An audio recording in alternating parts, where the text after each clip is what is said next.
말씀이기도 합니다. 주보 이면에도 말씀이 인쇄되어져 있습니다. 말씀을 함께 살펴봐 주시기를 바랍니다. 제가 말씀을 봉독해 드리도록 하겠습니다. 야베스는 그의 형제보다 귀중한 자라 그의 어머니가 이름하여 이르되 야베스라 하였으니 이는 내가 수고로이 낳았다 함이더라. 야베스가 이스라엘 하나님께 아뢰어 이르되 주께서 내게 복을 주시려거든 나의 지역을 넓히시고 주의 손으로 나를 도우사 나로 환난을 벗어나 내게 근심이 없게 하옵소서 하였더니 하나님이 그가 구하는 것을 허락하셨더라. 아멘. 여러분 어떻습니까? 지난 한 주간 어떻게 지내셨습니까? 지난 9월 말 그리고 10월을 맞이해서 첫날은 우리나라 고유 명절인 이 추석이었습니다. 옛 앞서간 소년들은 얼마나 이때가 좋았으면 1년 내내 이때만 하여라 하는 그런 말을 했습니다. 참 좋은 때가 한가히 이 추석 때가 아닌가 하는 그런 생각이 드는데 참 금년에는 우리가 한 번도 경험하지 못했던 이런 코로나19 바이러스로 인해서 참 그래도 그렇게 보고 싶고 또 뵙고 싶고 그립던 형제와 부모 형제조차도 가까운 분들조차도 무난하고 함께할 수 있는 시간을 갖지를 못했습니다. 참 속상했으리라고 생각을 합니다.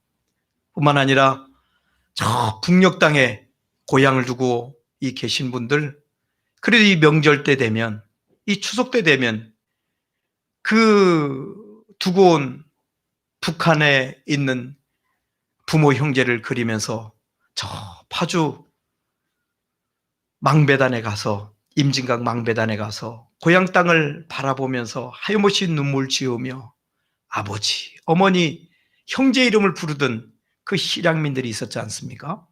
그분들조차도 이번에 그곳에 갈 수 없었던 그런 환경까지 있었습니다. 정말 안타깝습니다. 그래도 그 가운데라도 여러분 한가위 명절 잘 보내시고 오늘 10월 첫째 주일날 주 앞에서 나온 우리 사랑하는 성도님들 한 분 한 분 우리 주님 만나주시고 여러분에게 큰 은혜 내려주시기를 바랍니다. 오늘 하나님께 나온 여러분 또 인터넷상으로 예배드리는 성도 여러분 우리는 사람만 만나면 되지 않습니다. 내 개인적인 볼일만 보면 되지 않습니다. 이 시간 하나님을 인격적으로 만나는 복된 시간이 되어져야 될 줄 압니다. 그래서 하나님이 여러분 한 분 한 분들을 만나시고 여러분들에게 친히 귓가의 사랑스러운 음성을 들려주시기를 소망합니다. 문학적인 요법으로 이 과장법이라는 게 있습니다. 과장법. 어떤 것에 있어서 실제 사물보다 아주 크게 표현하거나 반대로 아주 작게 그 형용하는 것들을 일컬어서 과장법이라고 합니다. 예를 들어서 산더미 같은 파도 보셨어요? 진짜 산더미 같은 파도면 어떻게 하겠습니까? 큰일 나죠. 근데 우리가 커다란 파도가 몰아치면 그것을 우리는 산더미로 비유를 합니다. 산더미 같은 비유. 그래서 파도가 정말 크구나 하는 것을 우리에게 말을 해주죠. 근데 반대예요. 간이 콩알만하다. 이건 어떤 실제적인 것을 더 작게 과장하는 것이죠. 아니 사람의 간이 어떻게 콩알만해지겠어요? 그래서 간이 콩알만해지다. 이 향소 과장이라고 그래요. 어떤 사물을 보면서 사람이 실제 크기보다 크게 말하거나 크게 느끼거나 또 작게 느껴지는 또 그것들을 표현하는 이런 것들을 우리는 과장법이라 그렇게 말을 해요. 조그마한 일을 크게 말하거나 하는 이런 것들 말이죠. 바늘구멍에서 황소바람이 들어온다는 속담이 있어요. 대표적인 속담들이에요. 바늘구멍에서 황소바람은 또 뭐예요? 근데 우리 그런 말을 쓰지 않습니까? 바늘구멍에서 황소바람이 들어온다. 배보다 배꼽이 크다. 간이 콩알만해지다. 뭐 이런 얘기들 말입니다. 그래서 이 과장법이라고 하는 것은 은유법이기도 하고요. 그래서 그런 것들로 인해서 어떤 사람에게는 용기가 되기도 하고 어떤 사람에게는 무서움의 표현이 되기도 합니다. 그래서 우리는 그 과장법이라는 것, 이 과장법이라고 하는 것도 우리는 잘 알아야 되고 잘 그것을 활용할 수가 있어야 됩니다. 우리가 그렇지 못하면 우리의 삶이 참 힘들어져요. 정말 힘들어져요. 믿음의 사람들은 자신이 당하는 문제와 고통을 가장하는 것이 아니라 과장 발음이 안 되죠. 과장하는 것이 아니라 모든 상황을 긍정적으로 받아들이고요. 긍정적으로 해석하는 해안과 그 삶이 우리에게 있어야 됩니다. 그것이 굉장히 중요해요. 이것들을 어떻게 받아들여야 되느냐. 사람들은 자신의 장점조차도 어떤 때는 과장하기도 하고 과소평가할 때도 있습니다. 우리는 어떤 부류에 있는지 우리 자신을 살펴볼 필요가 있다고 저는 말씀을 드립니다. 해방 이후 우리나라가 그래도 가장 복받은 것이 있다고 한다면 역설적인 것이지만 참 역설적이죠. 파라독스. 역설적이긴 하지만은 우리 위에 북한이라고 하는 다른 사상 이념을 가지고 있는 북한이라고 있는 나라를 머리에 이고 살아왔다라고 하는 것이에요. 이것 때문에 우리들이 언제나 긴장할 수가 있었고요. 우리 믿음의 사람들은 하나님 앞에 언제나 기도하며 그렇게 삶을 살아가고 있었다라고 하는 것. 이것은 정말 엄청난 우리에게 다행입니다. 이와 마찬가지로 오늘 우리는 하루도 방심할 수 없는 시대에 살고 있어요. 군인들이나 전쟁터에 나가 있는 군인들은 한 걸음 발을 내딛는데 그냥 쉽사리 발을 내디딜 수가 없습니다. 왜냐하면 지금까지는 괜찮았지만 지금 한 번 더 내딛는 그 발걸음 그 앞에 쥐레가 있을지 어떻게 합니까? 함정이 있을지 어떻게 합니까? 그렇기 때문에 군인들은 매 걸음 한 걸음 한 걸음을 신중하게 내디딜 수밖에 없어요. 확인하고 또 확인하고 또 확인하고 옛 어른들의 말씀처럼 돌다리도 두들기는 그런 마음으로 걸어가죠. 사실 우리네 전쟁터가 아닌 군인이 아닌 우리들이라도 역시 이 땅에 살아갈 때 그런 자세로 삶을 살아가야 됩니다. 내가 말하는 것도 성경이 말합니다. 듣기는 속히 하고 말하기는 더디하라고. 하나님 우리에게 귀 두 개를 허락해 주신 것은 상대방의 말을 빨리 들으라는 얘기고요. 입을 하나의 가운데에 남겨놓으신 것은 말을 할 때 신중히 하라고. 많이 생각을 해야 돼요. 행동도 말도 우리의 삶이 그렇습니다. 방심하면 살 수가 없습니다. 방심하면 큰일 만납니다. 이 전염병 대처하는 데도 있어서 우리의 방심이 문제가 됩니다. 이것쯤 하면 큰일 납니다. 항상 조심하는 삶. 그것을 성경이 말할 때 경건의 삶일지 몰라요. 거룩한 삶이에요. 구별된 삶이에요. 항상 방심하며 살아서는 안 된다는 그런 삶 말입니다. 뿐만 아니라 이것을 구체적으로 신앙적인 언어로 표현한다면 기도하지 않고는 단 하루도 그냥 보낼 수 없는 우리의 삶이죠. 교회당에 오셔서만이 기도하는 게 아니에요. 우리 성도들의 모든 삶 전체가 기도의 삶이어야 됩니다. 이런 때 참 여러분들이 하나님께 기도를 많이 하셔서 하나님과 영적 교제하고 하나님의 음성 듣고 하나님께 영광을 돌리고 하나님 주신 능력으로 승리하는 복된 삶을 살기를 바랍니다. 오늘 말씀을 보면 오늘 말씀은 구약 성경 역대상이라고 하는 부분의 말씀을 우리는 펼쳐놓고 있습니다. 역대상 1장부터 9장까지 말씀 보면 자그마치 약 600명이나 넘는 많은 사람이 등장을 합니다. 한번 오늘 예배를 마친 다음에 성경을 펼쳐놓으시고 1장부터 9장까지 말씀 한번 읽어보세요. 혀가 막 꼬입니다.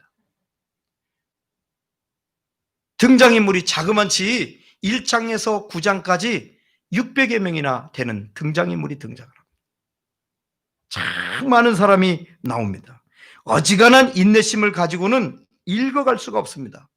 아담부터 시작된 역사가 이스라엘 수천 년 역사를 흘러서 포로로 끌려가고 그리고 그 땅에 다시 귀환하기까지 역사 속에 등장하는 인물들이 차곡차곡 등장합니다.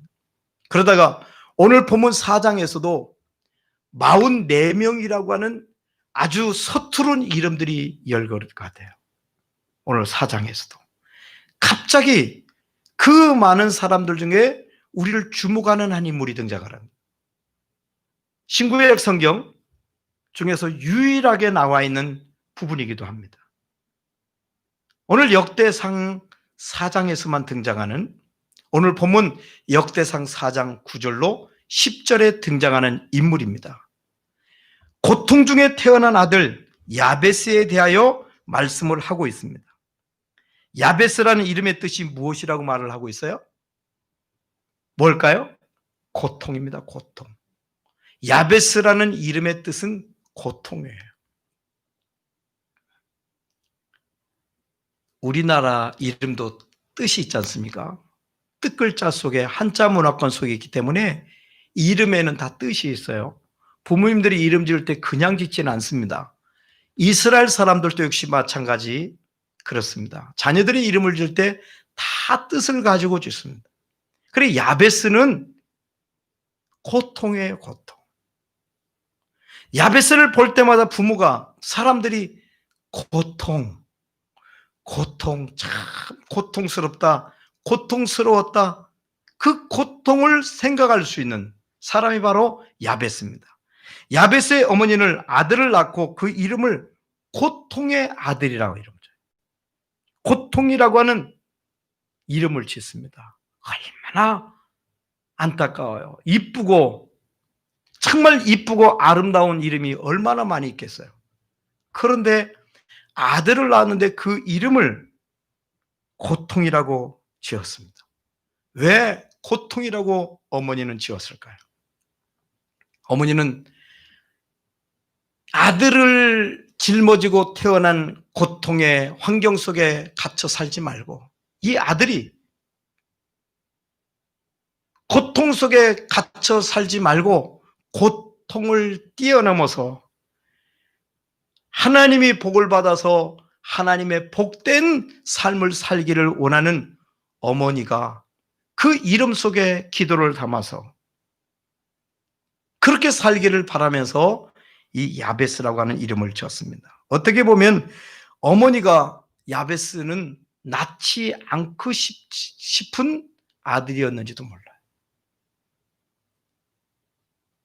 그 환경을 보면 그 짧은 성경 구절에 나와 있는 부분을 봐도 야베스의 어머니는 아들을 낳고 싶지 않았었던지도 몰라요. 참 어려운 때죠. 우리나라에 보면 조선시대만 말해도 서자가 있지 않습니까? 서자. 낳아봐야 뻔한데 고통스러운 삶을 살게 뻔한데 낳고 싶겠어요. 어떤 말 못한 사정이지는 모르지만은 야베스의 어머니는 그 고통을 알았기에 낳고 싶었지 않았을지 모릅니다. 불행한 환경 속에서 살 수밖에 없는 이 아들을 낳고 야베스의 어머니는 고통의 아들이라고, 고통이라고 하는 이름으로 아들의 이름을 줬습니다. 제발 이 환경 속에 살지 마라. 너만이라도 그 불행한 환경 속에서는 살지 말기를 바란다. 이게 어머니의 바람이다. 그런 말이죠. 성경을 읽어보면서 성경 속에는 나와 있지는 않지만은 야베스가 태어날 때 무엇을 우리가 짐작해 볼 수가 있냐면 아버지가 없었던 것 같아요. 뭘로 그걸 알 수가 있어요? 야베스라는 이름을 누가 지었다고요? 엄마가 지었어요. 유대 사회는 우리나라와 마찬가지로 북의 사회입니다. 북의 중심의 사회입니다. 보통 아들의 이름을 지어도 아버지가 지어야 돼요. 근데 어머니가 이름을 지어요. 이걸 보면 유복자가 아니었나 하는 생각이 듭니다. 이미 야베스가 태어날 때 아버지는 없었던 것 같아요.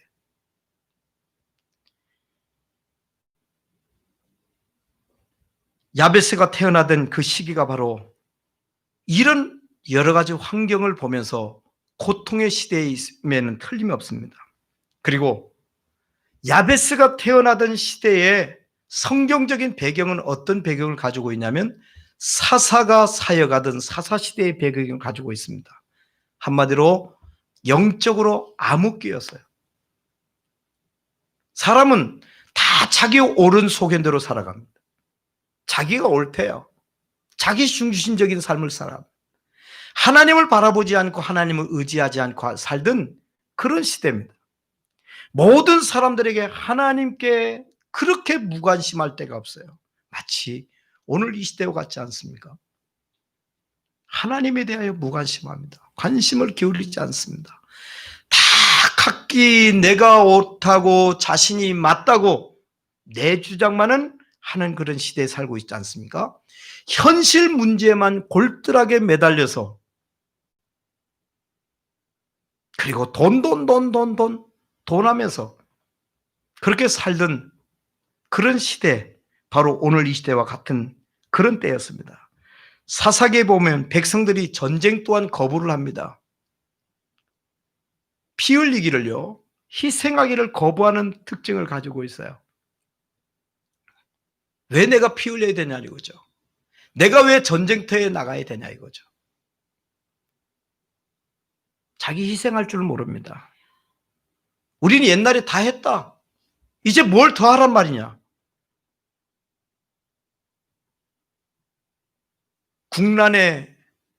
국난이 닥쳤을 때 그 국난을 대처하는 자세들이 그들에게 있지 않습니다. 왜 또 하나님 우리를 전쟁터로 몰아냅니까? 하고 하나님을 막 원망합니다. 그래서 온전하게 가나안 땅을 정복하지 못하고 영적인 전쟁을 거부하다가 오랜 세월 동안 이스라엘 백성들이 고난을 계속해서 겪게 되는 것을 볼 수가 있어요. 그런 환경, 그런 배경 가운데 야베스라고 하는 사람이 고통이라고 하는 이름을 가지며 이 세상에 태어났습니다. 바로 이런 세속주의 시대, 불신앙의 시대, 백성들의 그 신앙이, 그 믿음이 마냥 알랑해져 갈 때, 얄팍해져 갈 때에 어미는 이 아들이 이 시대에 그 당시의 고통을 가슴에 끌어안고 그 시대를 살아주기를 기대하면서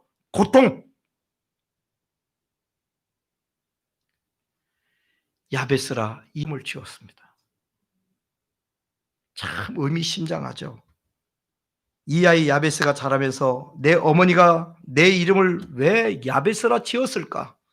도대체 내 어머니는 내게 무엇을 기대하면서 이름을 하필이면 야베스 고통이라 지었을까?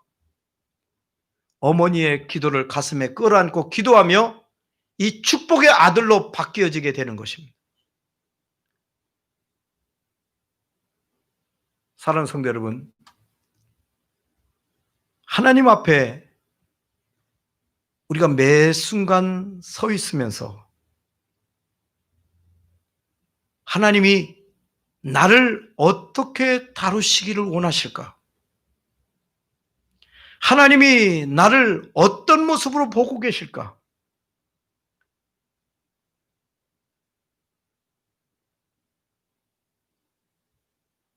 우리는 하나님 앞에 묵상하면서 기도하면서 하나님의 은혜를 구해야 돼. 야베스는 도무지 이해할 수가 없었어요. 그러나 그에게 성경은 그를 향하여 증언합니다. 이 9절 말씀이에요. 오늘 본문 말씀 보십시오. 야베스는 그 형제보다 귀중한 자라고, 야베스는 형제보다 귀중한 사람이었다고 증언해 주고 있습니다. 그 시대를 살린 인물, 그리고 비참하게 몰락에 가고 있는 가문을 살린 인물, 그가 속한 공동체를 살린 인물, 그 공동체에 커다란 영향력을 끼치며 삶을 살아간 사람이 바로 야베스의노라고 성경은 우리에게 증언해 주고 있습니다. 야베스는 그 형제보다 더 귀중한 사람, 야베스는 그 형제보다 귀중한 자라고 성경은 말씀해 주고 있는데, 사랑하는 성도 여러분, 야베스는 자신에게 주어진 고통 때문에 망한 사람이 아니에요. 그 슬픈 현실 때문에 더 슬퍼진 인물이 아닙니다. 그 고통의 시대를 풍요로운 시대로 바꿔놓은 인물입니다. 그가 가슴에 끌어안고 태어난 그 모진 환경을 오히려 뒤집어서 복된 환경으로 바꾼 인물. 우리나라 한자 수거에 전화위복이라고 하는 말이 있습니다. 이 전화위복을 시킨, 화가 변하여 복이 되게 하는 인물이 바로 야베스였다고 하는 것이죠. 이 땅 위에 살아가는 사람들은 고통 가운데 있습니다. 고난과 갖가지 문제는 있기 마련이죠. 누구에게나 고난이 있고 누구에게나 문제가 있습니다. 그래서 참 지내놓고 보면 우리가 고백되어지는 것이 뭐냐면, 문제가 있으면 반드시 답이 있더라는 것이죠. 답 없는 문제가 없어요. 고난은 감추어진, 고난이라고 하는 보자기로 쌓여진 복이라는 말이 있습니다. 그것을 잘 이기면 복이 되는 것이죠. 야베스가 그랬어요. 가문에게, 그 민족에게, 그가 삶을 살아갔던 삶의 영역에 큰 영향을 끼치며 살아갔던 이 야베스, 바로 오늘 이 시대에 하나님은 저와 여러분이 이 야베스처럼 삶을 살기를 원하신다는 것이죠. 그러나 어떤 사람은 고통에 갇혀 살게 되고, 또 어떤 사람은 고통을 뛰어넘어서 참말로 영광된 삶을 살 수 있는 것은 왜일까요? 왜 그럴까요? 무슨 차이가 있을까요? 고난을 해치느냐, 고난에 묻혀지게 되느냐, 그 차이가 뭐냐, 그런 말씀이에요. 간단합니다. 우리는 오늘 성경에서, 오늘 야베스를 통해서 우리가 도전을 받게 됩니다. 그게 뭐냐면, 저는 단언코 여러분들에게 말씀을 드리는데, 그것은 기도의 차이라고 하는 것이에요. 기도의 차이. 엘리야를 한번 생각해 보십시오. 야고보서에서도 말씀하고 있습니다마는, 엘리야는 우리와 똑같은 성정이 같은 사람이라고 그랬습니다. 근데 그가 기도한즉 3년 6개월 동안 비가 오지 않고, 엘리야가 기도한즉 다시 하늘문이 열려서 3년 6개월 만에 비가 쏟아져 내리더라. 뭐예요? 기도라는 겁니다. 기도. 엘리야와 우리의 차이는 다른 데 있지 않습니다. 기도의 차이가 있습니다.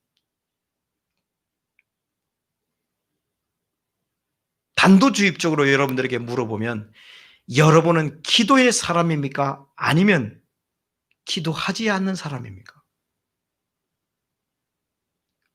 성경 우리에게 도전해 주는 거예요.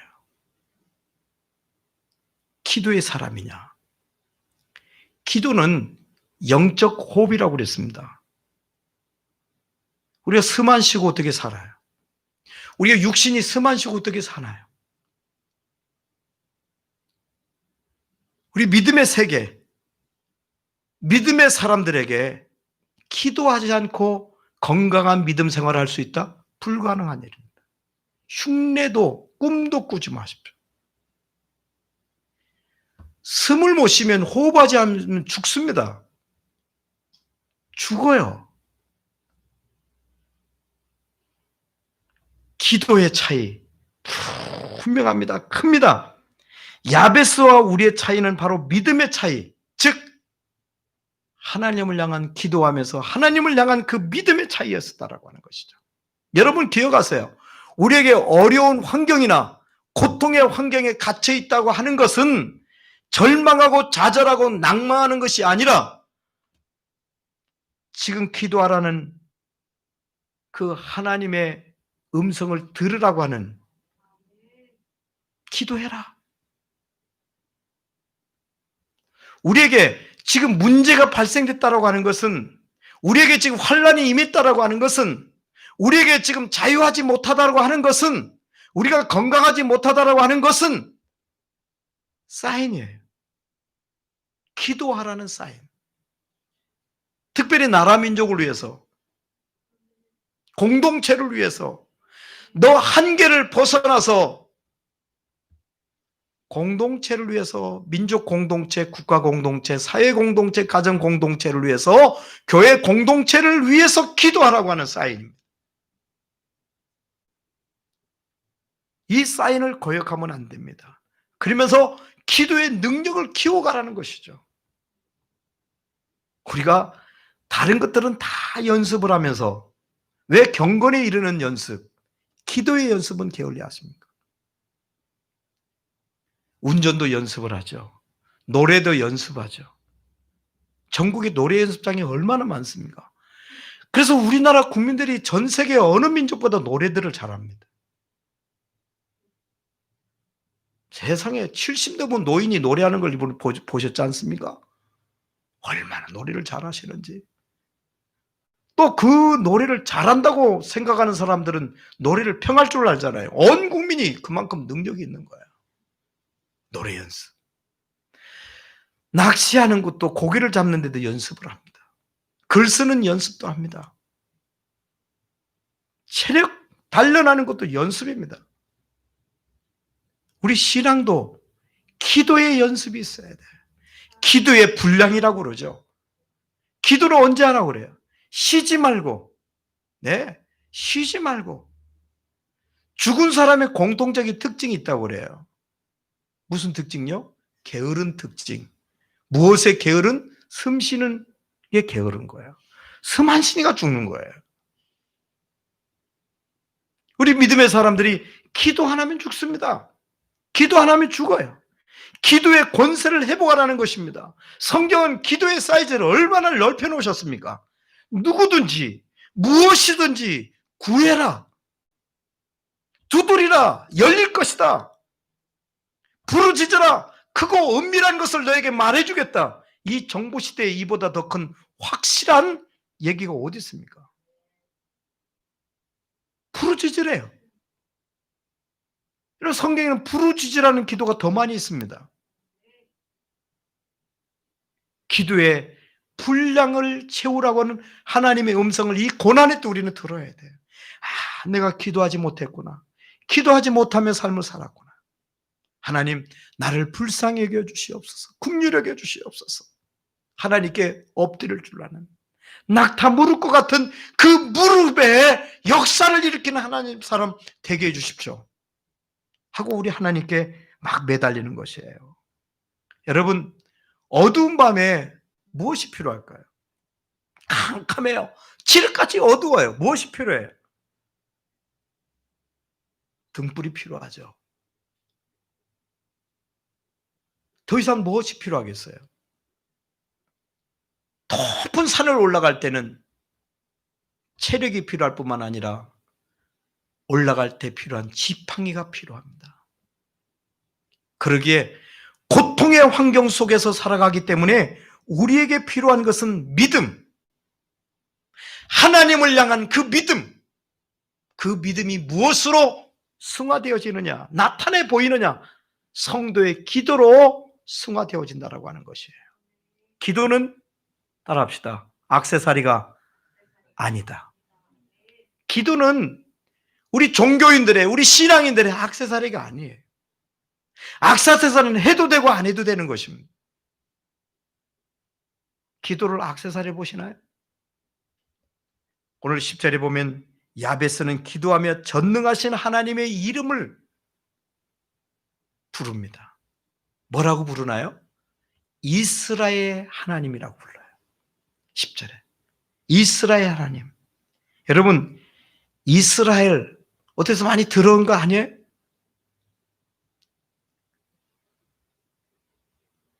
이삭의 두 아들 야곱과 에서 중에 쌍둥이 형제인데 그 야곱이 잘 속이는 일을 많이 했어요. 불편한 삶을 살았던 사람이에요. 그 야곱이 그 옛 이름 야곱을 없애버리고 그 다음에 야곱, 너는 더 이상 야곱으로 살면 안 돼. 그러면서 하나님께서 야곱에게 이름을 새로 지어주셨는데 너는 이제 더 이상 야곱으로 살면 안 된다. 너는 이스라엘로 살아라. 그러면서 이름을 이스라엘로 개명을 시켜주세요. 누가요? 하나님이. 누구에게? 야곱에게. 야곱은 참으로 얄궂은 사람이고 야곱은 참 간사한 사람이었어요. 그리고 남을 잘 속이기를 좋아해요. 자신의 이익 때문에 눈먼 아버지 이삭을 속였죠. 자기 쌍둥이 형님인 에서의 장자권을, 에서를 속이고 형님 에서를 속이고 장자권을 빼앗아가요. 대가는 팥죽 한 그릇이에요. 제대로 대가를 지불하지 않았습니다. 그리고 이제 위험을 느끼고 야곱이 도망을 가죠. 정처 없이 도망갑니다. 도망가서 생각에 빠지죠. 이젠 나 혼자 외로운 나그네 길이 되었구나. 할아버지의 하나님, 아버지 하나님을 떠나서 나 홀로 이 고독한 이 광야에서 이런 쓸쓸한 생애를 내가 살게 되었구나. 창세기 32장 24절에 보면 이 야곱이 참 그 밤에 천사와 씨름을 해요. 천사와 한바탕 합니다. 모든 씨름 끝에 그의 이름이 이제 야곱이 변해서 이스라엘로 되어지는 그 역사를 우리에게 보여주죠. 여러분, 야베스는 일평생 자신이 끌어안고 태어났던 이 불의한 환경을 가슴에 끌어안고 기도하는 것이었습니다. 일평생 씨름을 해요. 이 고통이라는 문제를 끌어안고 일생을 두고 야베스는 기도했던 사람입니다. 이스라엘 하나님, 내가 끌어안고 태어났던 이 모진 환경을 바꿔주십시오. 하나님, 이 환경이 나에게서 사라지게 해주시옵소서. 변화시켜 주시옵소서. 지금 짊어지고 살 수밖에 없는 이 고통의 짐을 대신 맡아 주시옵소서. 제 짐 맡은 우리 구주 어찌 좋은 친구인지. 주께 아뢰지 못해서 주께 사함받지 못하는 영혼들이 얼마나 많습니까? 그런데 야베스는 어릴 때부터 태어난 이후로 하나님께 기도해요. 하나님 이름을 부르면서 하나님께 늘 기도하는 이 야베스. 이스라엘 하나님이여, 나의 할아버지 아브라함에게 주셨던 복을, 내 아버지 이삭에게 주었던 그 복을 내게도 주시어서 나로 말미암아 내 가문을 살릴 수 있도록 은혜를 더하여 주시옵소서. 참 하나님의 은혜를 갈망해요. 나 하나님 은혜 없이는 못 삽니다. 주님의 은혜 없이는 못 삽니다. 나를 불쌍히 여겨 주시옵소서. 나를 국률하게 해주시옵소서. 여러분, 사람에게 매달리려 하지 마세요. 사람에게 간청하려고 하지 마세요. 아이들 말로 쪽팔려집니다. 하나님께 나오셔서 우세요. 하나님께 나오셔서 하나님을 붙잡으세요. 하나님이 나를 불쌍히 여겨달라고. 하나님 나를 긍휼히 여겨달라고. 나를 좀 살려달라고. 오늘 본문에서 10절을 보면, 개역 성경에 보면 더 간절한 표현으로 말씀이 되어져 있습니다. 오늘 주보에도 말씀이 되어져 있죠. 개역 한글의 10절의 말씀을 한번 읽어볼까요? 시작. 야베스가 이스라엘 하나님께 아뢰어 가로되 원컨대 주께서 내게 복의 복을 더하사 나의 지경을 넓히시고 주의 손으로 나를 도우사 나로 환난을 벗어나 근심이 없게 하옵소서 하였더니 하나님이 그 구하는 것을 허락하셨더라. 얼마나 멋진 말이에요. 주께서 원컨대, 원함이 있다는 겁니다. 기도의 제목이 있다는 얘기예요. 하나님, 내 기도에 귀를 기울여 달라는 것이죠. 하나님, 내가 원합니다. 내가 간절히 원합니다.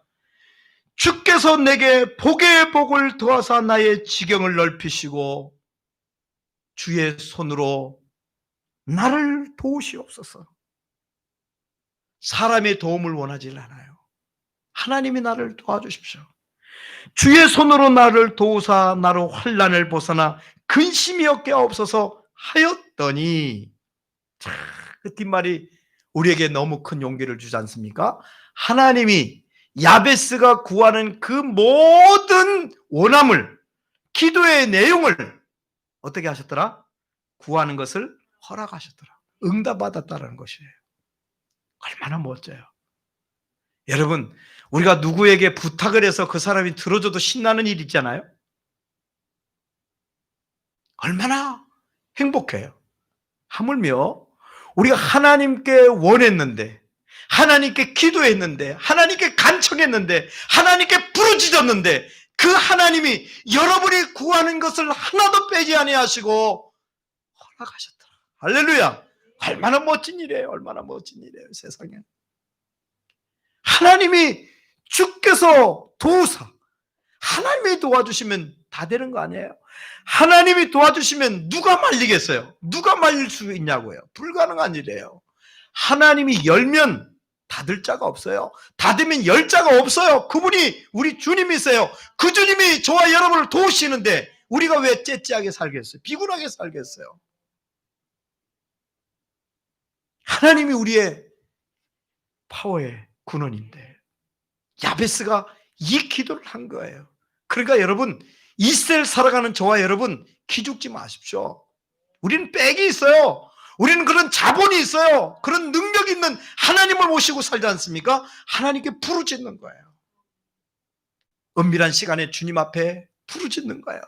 원컨대, 원하건대, 원하옵건대 나를 불쌍히 여겨주십시오.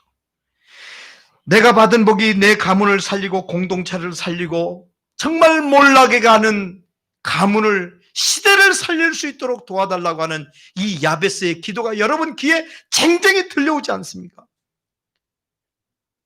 그렇기 때문에 이 시대를 살아가는 저와 여러분, 우리 성도는 고난에 짓눌려 살아갈 연약한, 심약한 존재가 되지 않습니다. 땅에 짓밟힐 존재가 되지 않습니다. 우리에겐 저력이 있어요. 그 어려움을 능히 이길 수 있는 그 저력 말입니다. 저력. 쫙 밑바닥에부터 올라오는 그 저력. 그 저력이 있습니다. 우리 성도는 세상 영화에 도취되어 살아갈 존재가 절대로 아닙니다. 믿음의 능력과 하나님을 향한 꿈의 능력, 성령의 능력이 얼마나 강력인가 하는 것을 여러분 아십니까? 그걸 하셔야 돼요. 냉장고에는 모든 식품들을 시원하게 만들 수 있고 또 냉동을 시킬 수 있는 것을 알지 않습니까? 그러기에 신선하게 보관하려면 냉장고에 식품을 넣어놨습니다. 냉동할 때는 냉동 쪽에 식품을 내놓습니다. 왜? 냉장고를 알기 때문에, 냉장고의 특성을 알기 때문에. 마찬가지로 우리는 성령님의 능력을 알아야 돼. 그래서 성령님을 의지하고 하나님께 기도하는 거예요. 여러분, 씨앗, 땅에 심는 씨앗 말이죠. 그 씨앗의 배젖은요, 자그마치 50만 배의 무게를 짓누르고 있는 그 작은 씨앗이 자기를 짓누르고 있는 그 무거운 무게, 50만 배의 무게를 뚫고 올라올 힘이 있다고 합니다. 씨앗의 배젖이. 그게 저력입니다. 그게 50만 배의 바위를 밀어내고 올라올 수 있는 용수섬치는 힘이 조그마한 씨앗, 배젖 속에 있다고 하는 것, 우리 아시지 않습니까? 잊으면 안 돼요. 여러분의 믿음의 씨앗이 있으면 30배, 60배, 100배가 아니에요. 50만 배의 그 짓누름을 이길 수 있는 저력이 생긴다. 믿음이 이기네, 믿음이 이기네, 믿음이 이기네, 믿음이 이기네, 믿음이 이기네, 주 예수를 믿음이 온 세상 이기네, 믿음이 이기네, 믿음이 이기네, 주 예수를 믿음이 온 세상 이기네. 믿음이 온 문제를 이기네. 모든 상황을 이기네. 무엇이? 믿음이. 그 믿음의 저력이에요. 믿음을 액세서리로 생각하지 마십시오. 여러분의 기도를 액세서리로 여기지 마십시오. 여러분의 환경이 아무리 어렵고 아무리 힘들어도, 우리 인생의 고통의 짐이 아무리 크더라도 여러분에게 믿음의 씨앗, 기도의 능력이, 기도의 사람이 되어지면, 그 기도의 능력이 있으면, 하나님이 주신 꿈이 제대로 있으면 여러분을 그토록 무겁게 짓누르는 50만 배 아니라 100만 배에 짓누르는 그 무게가 있다 할지라도 여러분의 인생을 짓누르고 있는 우리 모든 환경을 하나님의 능력으로, 성령님의 능력으로 능히 이길 수 있도록 저야 여러분에게 그 능력으로 살아 주실 줄로 믿습니다. 밀어내고 뚫어내는 능력이 우리에게 있다. 할렐루야. 모든 문제를 해결할 수 있는 능력이 있다. 할렐루야. 그 믿음의 소유자가 되면 우리 세상을 시시하게 안 삽니다. 처절하게 안 삽니다. 여러분, 이럴 때, 지금 조국이 이렇게 힘들어할 때, 사회가 이렇게 힘들어할 때, 우리 가족 중에 믿지 않는 형제들이 힘들어할 때, 우리 믿는 사람의 그 저력을 보여줘야 돼요. 여러분의 기도를 보여줘야 돼요. 믿음의 사람의 승리를 보여줘야 돼요. 그래야 한마디로 살맛 나는 세상을 우리가 만들어낼 수 있지 않겠습니까? 고통이 클수록 우리에게 요구되는 것은 큰 믿음입니다. 이럴 때 여러분의 믿음이 필요한 거예요. 성경은 우리에게 도전하죠. 네가 믿음이 있는가? 네 믿음이 있는가? 확증하라. 인자가 올 때, 주님이 올 때 믿는 자를 보겠냐 말씀을 하십니다. 믿음, 소망, 사랑, 이 세 가지는 항상 있을 것인데, 믿음이 없는 사람이 사랑할 수 있을까요? 믿음이 없는 사람이 소망의 꿈을 키울 수 있을까요? 그게 트라이앵글이에요. 가장 안전한 상태의 구조, 삼각 구조. 밀어도 삼각형, 좌로 밀려도 삼각형, 우로 밀려도 삼각형, 바로 있어도 삼각형. 가장 안전한 구조예요. 역대 고대인들은 그래서 피라미드를 그렇게 그런 구조로 만든 거예요. 안전한 구조죠. 믿음, 소망, 사랑, 이 세 가지는 항상 있을 것인데 그 중에 제일이다. 할렐루야. 여러분, 믿음을 가지세요. 담대한 믿음의 기도 말입니다. 오늘 본문 말씀에 배경으로 지은 책이 있습니다. 야베스의 기도라고 하는 책입니다. 2001년경에 출시가 된 책인데, 이 책이 나온 지 7개월 만에 100만 부가 팔렸던 책이에요. 지금까지도 많은 사람에게 읽혀준 웰컨스의 야베스의 기도. 얼마나 많은 사람에게 도전을 주고요. 얼마나 많은 사람들에게 잠자던 기도를 일깨운 책인지 모릅니다. 야베스는 짧지만은 굵게 살아간 사람이에요. 요즘처럼 기도가 요청되는 이때에 우리에게 기도의 도전을 주었던 그 인물 야베스. 야베스의 기도, 그 책의 내용에 보면 미스터 짐이라고 하는 분이 천국에 올라갑니다. 그 책 안에 있는 내용입니다.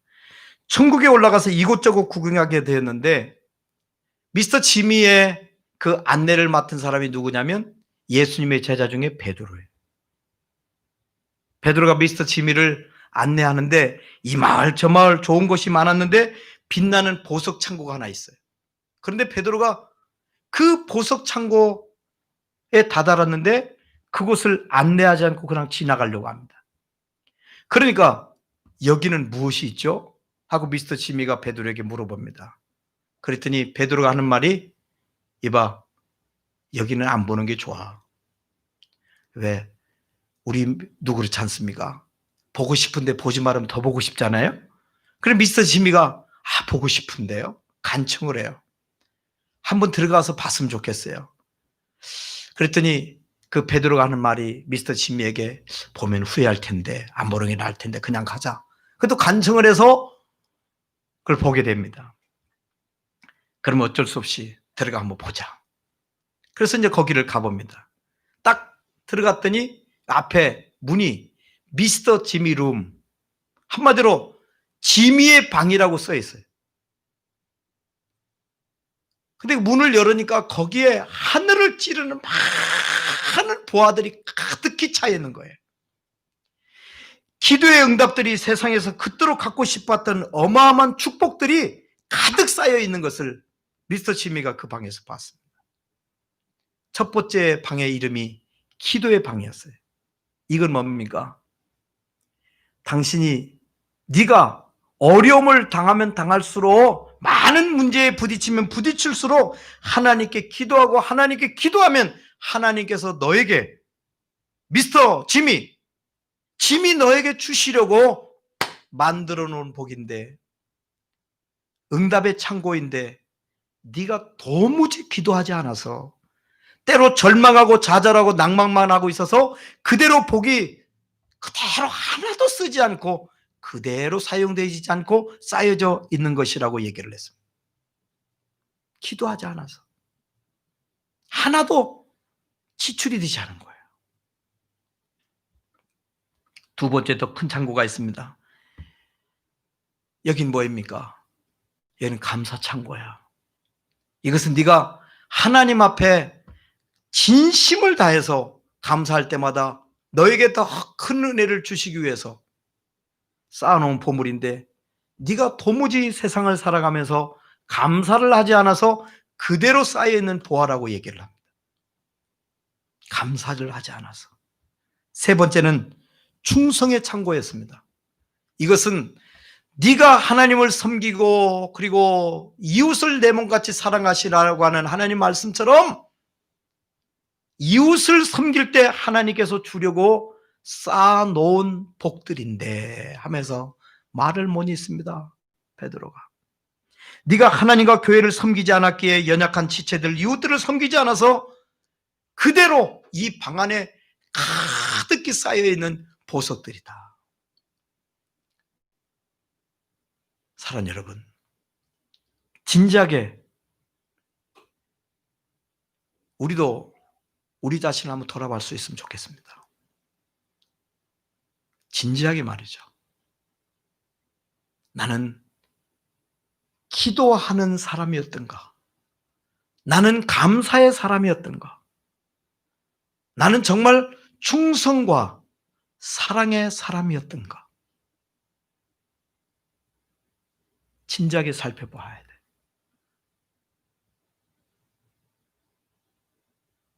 가축은 죽으면 가죽을 남기고요.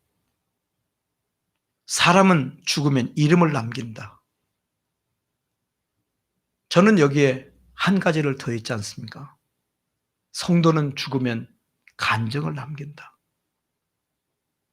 어떤 간증들을 남기고 살아가십니까? 사람이 죽을 때쯤 되면, 죽을 환경이 임하면 보통 사람들은 연로한 상태에 있으면 유언장을 씁니다. 그 유언장을 쓸 때 집은 어떻게 해라, 땅은 어떻게 해라, 재산은 어떻게 해라, 돈은 어떻게 해라, 그런 유언을 남기는데, 그것보다 먼저 우리가 남겨야 될 유산이 있을 것 아닙니까? 정신적인 믿음의 유산 말입니다. 너의 기도의 자리, 네가 하나님께 충성할 자리, 이웃을 섬겨야 될 자리, 국가와 민족을 위해서 모세처럼 정말 애국할 사람, 여호수아처럼 정말 민족을 살릴 수 있는 사람, 모세처럼, 바울처럼 민족이 구원하는 것이라면 내 이름이 천국에 없어져도 좋다 하는 민족 복음화를 향한 그 꿈을 갖고 말이죠. 그런 유언을 남길 수 있는 우리들이 되어야 되지 않겠습니까? 우리는 정말 진지하게 우리 자신을 돌아볼 수 있어야 됩니다. 우리는 기도의 창구를 얼마나 자주 열고 있는지, 우리의 기도의 창구가 얼마나 자주 열리고 있는지, 우리의 감사의 창구의 문이 얼마나 자주 열리고 있는 것인지, 우리 충성과 헌신과 사랑의 창구가 얼마나 자주 열리고 있는 것인지, 하늘 보화를 여는 능력이 우리에게 얼마나 자주 우리에게 있게 되어졌는지, 얼마나 간절하게 하나님 앞에 기도하며 내가 살아가고 있고, 하나님 앞에 기도하는 그 기도의 권세를 얼마나 내가 제대로 이 땅에 살아가면서 제대로 누리고 살고 있는지, 기도의 권세를 누리는, 얼마나 멋지겠어요. 기도의 권세를 누리는 건 정말 멋진 일이에요. 참 진짜 멋진 일이에요. 이보다 더 멋진 일이 없어요. 기도한 사람들의 간증을 보십시오. 간증한 사람들의 모든 레파토리는 기도의 응답에, 기도했고 하나님이 응답해 주셨다라고 하는 그 내용을 자랑하는 것이, 높여드리는 것이 간증의 레파토리 아닙니까? 우리들이 그래야 됩니다. 하나님 앞에 감사함으로 어마어마한 축복을 누리며 살아가고 있는지, 하나님을 섬기고 이웃을 섬기면서 하나님께서 우리에게 주시고자 하시는 복이 얼마나 많이 쌓여 있는지, 자, 감사하는 자에게 하나님께서 우리에게 응답해 주십니다. 그러나 어리석은 인간들이 이것을 바꿉니다. 뭐라고요? 순서가 바뀌어요. 하나님 내게 복을 주시면, 나에게 뭐 주시면 내가 이렇게 하겠습니다. 이렇게 하겠습니다. 이렇게 하겠습니다. 그런 우리에게 다니엘은 그리 아니하실지라도 우리에게 신앙의 삶을 고백을 합니다. 도전합니다. 그리 아니하실지라도 은혜 주세요. 감사할게요. 응답 주세요. 감사할게요. 그러나 하나님은 말씀하십니다. 성경은 우리에게 밝히 말합니다. 따라합니다. 감사하면 은혜는 주어진다. 감사하면 복은 하나님이 주신다. 감사하는 자에게 하나님께서 복을 주신다. 그래서 성경은 감사해라고, 기도하라고, 그렇게 데살로니가전서에서 아주 우리에게 슬로건처럼 우리에게 말씀을 귀에 목이 되도록 못이 박히도록 우리에게 말씀해 주는 것이에요. 범사에 감사하라고, 쉬지 말고 기도하라고.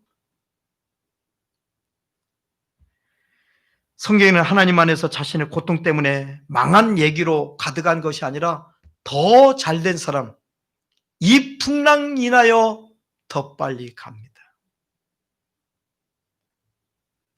배를 탈 때 노를 저어도 가지만 노를 젓는 것은 내 힘으로 가는 겁니다. 그러나 바람이 내가 가는 방향으로 바람이 뒤에서 불어줄 때 사공은 자기가 젓던 노를 내려놓고 돛을 올립니다. 돛을 쫙 올리면 그 불어오던 풍랑으로 인하여 배가 더 빨리 가는 거예요. 이 풍랑 인하여 더 빨리 갑니다. 아브람은 외아들을 죽여서 번제로 드려야 하는 고통을 믿음으로 감수하고 믿음의 조상이 되었어요. 쉽게 믿음의 조상의 반열에 선 것 아닙니다. 우리는 이런 질문합니다. 나는 왜 아직도 이런 어려움 속에 갇혀 살아야 되느냐? 왜 나는 이 어려움 속에만 있어야만 되느냐? 왜 사막에 우겨쌈을 당하는 삶을 살아야만 되느냐? 나는 왜 이런 고난의 시간들이 내 삶 속에서 그렇게 끊이지 않느냐? 그러나 여러분, 아브라함처럼 우리가 가장 소중한 것을 하나님 앞에 나는 내려오 본 적이 있었는가? 아브라함처럼 도무지 하나님 앞에 드릴 수 없는 이삭을 하나님 앞에 드려본 적이 있었는가? 어떻습니까, 여러분? 모세는 살인자의 오명을 쓰고 도망다니다가 민족의 지도자가 됩니다. 나라를 위해서, 하나님을 위해서 이런 거룩한 혈기 한 번만이라도 하나님 나라를 위해서 모세처럼 믿음의 용기를 한번 내본 적이 있으십니까?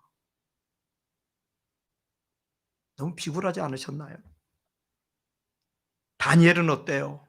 믿음을 지키다가 사자굴 속에 던져집니다. 이쯤 되면 우리 같으면 어떻게 하겠어요? 원망하고 불평하고 꿈을 포기하고 절망 상태에 빠졌겠죠. 그러나 하나님 앞에 뜻을 정한 다니엘은 그 믿음을 저버리지 않습니다. 그래서 포로의 신분이었지만, 포로로 끌려온 청년 신분이었지만, 다니엘은 포로 신분이었지만 바벨론의 총리가 되는 역사를 이뤄냈습니다. 죽을 각오를 하고 신앙의 정절을 지키다가 어떤 고난을 당해보신 적이 있으십니까? 어떤 손해를 보신 적이 있으세요? 사랑하는 성도 여러분, 인생의 고통은 지나갑니다. 이 또한 지나가리라. 여러분의 삶의 환경이 아무리 무겁고 힘들어도, 아프고 고통스러워도 지나갑니다. 지나간다고요. 흐르는 세월을 누가 막아요? 막을 수가 없어요.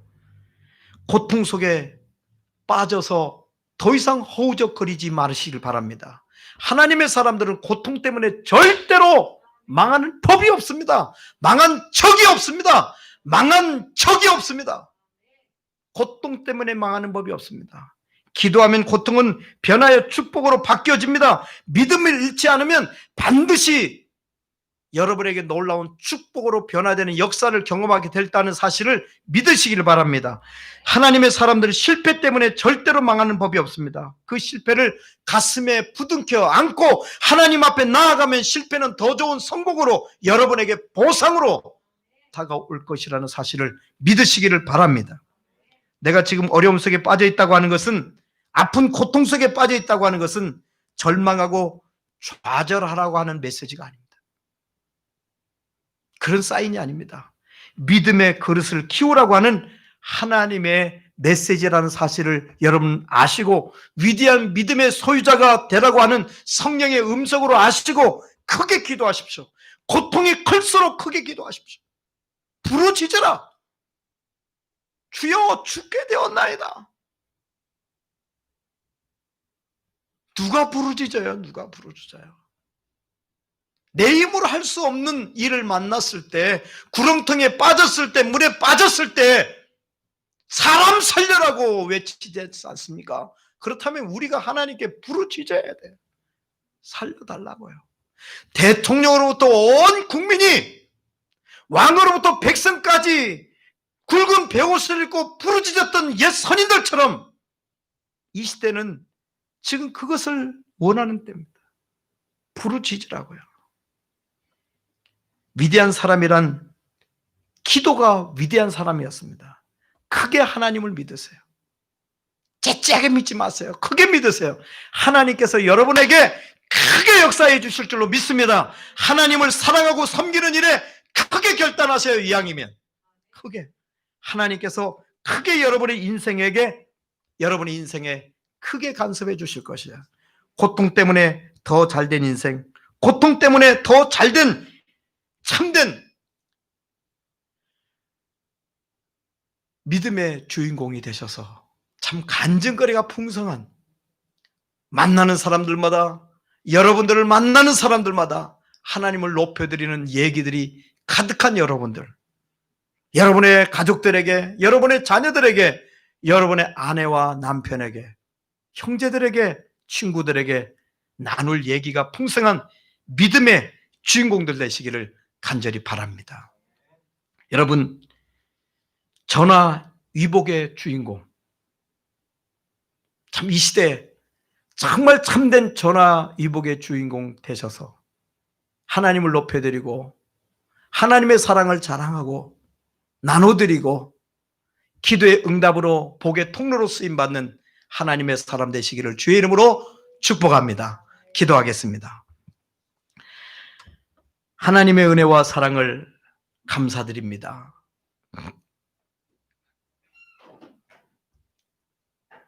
째째하게 살지 않게 하시고 비굴하게 살지 말게 해주시고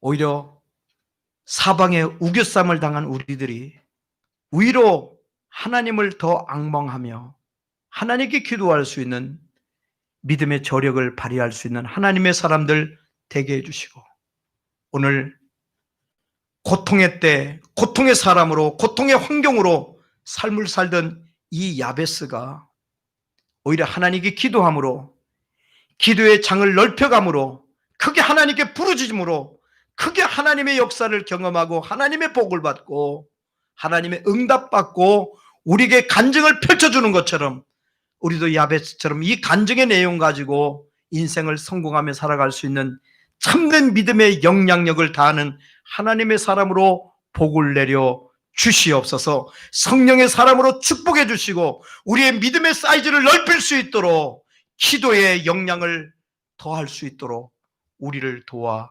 주시옵소서. 나라 민족을 끌어안고 기도하게 하시고 우리 가족 공동체를 향해서 끌어안게 하시고 우리 교회 공동체의 아픔을 끌어안고 하나님께 기도할 수 있는 기도의 사람들 되게 해 주옵소서. 그래서 하나님이 내 구하는 모든 것을 응답해 주셨노라고 간증하며 살 수 있는 믿음의 성공자들 되게 하옵소서. 예수님의 이름으로 기도하옵소서.